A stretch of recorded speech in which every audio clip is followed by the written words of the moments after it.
सोचिए, क्या कैलेंडर की कोई एक तारीख किसी पूरे देश की कहानी बता सकती है? आज हम 30 दिसंबर के दिन को करीब से देखेंगे। ये एक आम सा दिन लगता है ना? लेकिन इसके पन्नों में छिपी है भारत की पूरी कहानी। तो सवाल ये है कि क्या 30 दिसंबर सिर्फ कैलेंडर पर एक और तारीख है, या फिर ये एक ऐसी खिड़की है जिससे हम एक देश के संघर्ष, उसके विकास और उसकी पूरी कहानी को देख सकते हैं। चलिए आज इस तारीख के राज से पर्दा उठाते हैं। शुरुआत करते हैं उस दौर से जब विदेशी ताकतें हिंदुस्तान की जमीन पर अपने पैर जमा रही थीं, यानी औपनिवेशिक काल से। इस तारीख से जुड़ी जो शुरुआती घटनाएं हैं ना, वो हमें सीधे औपनिवेशिक प्रशासन की नींव तक ले जाती हैं। ये टाइमलाइन हमें 1687 से 1803 तक ले जाती है। इससे एक अंदाजा मिलता है कि कैसे धीरे धीरे, बिल्कुल आहिस्ता आहिस्ता प्रशासनिक और राजनीतिक बदलावों की जमीन तैयार हो रही थी। साल था 1687। एक बहुत ही जरूरी चार्टर जारी हुआ। इसे एक तरह से भारत में मॉडर्न गवर्नेंस की शुरुआत मान सकते हैं। हाँ, भले यह औपनिवेशिक शासन के तहत था। इसी चार्टर ने पब्लिक एडमिनिस्ट्रेशन, एक फॉर्मल जुडिशियल सिस्टम और हाँ, टैक्स लगाने के अधिकार की नींव रखी।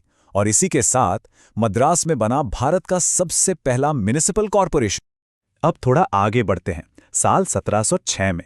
इस साल पुद्दुचेरी के संस्थापक फ्रांसवा मार्टिन का निधन हुआ। अब ये घटना इसलिए खास है क्योंकि यह हमें याद दिलाती है कि उस वक्त भारत में सिर्फ अंग्रेज ही नहीं थे, फ्रांसीसी जैसी दूसरी औपनिवेशिक शक्तियां भी थीं जिनका अपना एक अलग प्रभाव था।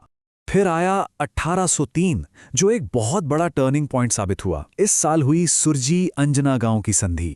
और ये सिर्फ एक कागज का टुकड़ा नहीं था, इसने ब्रिटिश सत्ता के विस्तार का रास्ता, कह सकते हैं, पूरी तरह से खोल दिया था।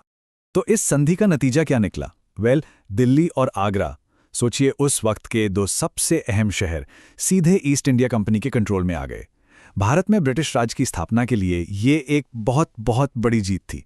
लेकिन जहां एक तरफ औपनिवेशिक शासन मजबूत हो रहा था, वहीं दूसरी तरफ आज़ादी की चिंगारी भी सुलग रही थी।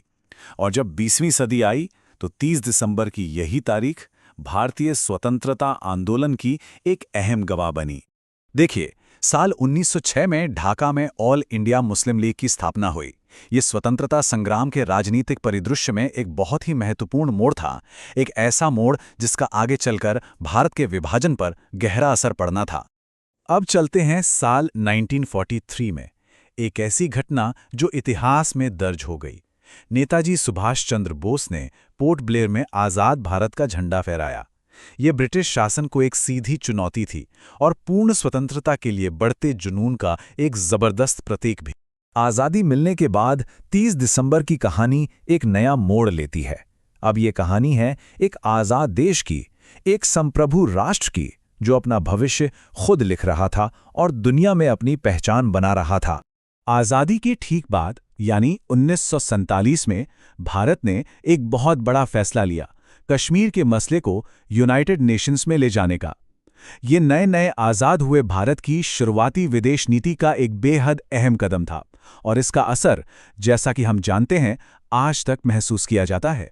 इसके ठीक 2 साल बाद 1949 में भारत ने अपने नए पड़ोसी पीपल्स रिपब्लिक ऑफ चाइना को मान्यता दी।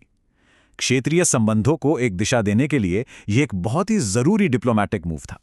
पर रुकिए, इतिहास सिर्फ राजनीति और डिप्लोमेसी का ही नाम थोड़ी है, इसमें खेल भी तो है। साल 2003 में इसी दिन क्रिकेट के मैदान पर ऑस्ट्रेलिया ने मेलबर्न टेस्ट में भारत को 9 विकेट से हराया। और क्रिकेट तो जानते ही हैं, हमारे देश का जुनून है। थोड़ा और आगे बढ़ें तो 2004 में भारत ने आसियान देशों के साथ एक समझौते पर साइन किए। इसका फोकस था ट्रेड, कॉपरेशन और शांति। इससे हुआ ये कि क्षेत्रीय आर्थिक और राजनीतिक साझेदारियों में भारत की भूमिका और भी मजबूत हो गई। और फिर 2008 में खेल की दुनिया से एक और खबर आई, लेकिन इस बार क्रिकेट से नहीं, शतरंज की बिसात से। सूर्य शेखर गांगुली ने 46वीं नेशनल ए चेस चैंपियनशिप जीती। दिमाग के इस खेल में भी हमारा दबदबा कायम है, ये उसका एक सबूत था।